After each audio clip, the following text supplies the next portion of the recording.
Klarifikasi Faye Nicole saat dituding pernah sindir Vanessa Angel. Masa lalu jangan diungkit lagi.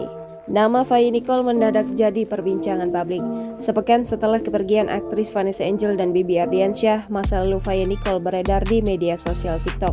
Pada tahun 2019 silam, pemain FTV itu dituding pernah menyindir mendiang Vanessa Angel. Akun Instagram dengan nama @fayeofficials mengunggah potret Faye bersama Vanessa Angel. Dalam caption unggahan tersebut, akun Faye Official menulis soal karma. Namun saat ditelusuri Tribun News, akun Faye Official tidak dapat ditemukan. Diduga akun tersebut telah dihapus oleh pemiliknya. Jika benar pemilik akun Instagram tersebut adalah Faye Nicole, hal itu membuat publik kecewa.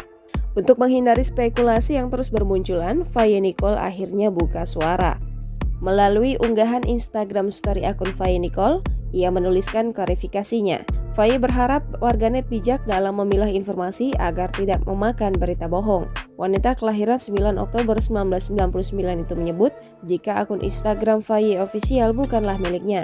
Ia menyebut akun Faye Official hanyalah fake akun yang mengatasnamakan dirinya. Lebih lanjut, Faye juga menegaskan jika dirinya tak pernah memblokir akun Instagram Vanessa Angel. Di akhir tulisannya, ia meminta publik untuk menghargai privasinya.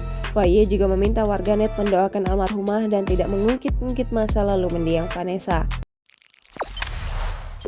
Jangan lupa subscribe, share, komen, dan like ya!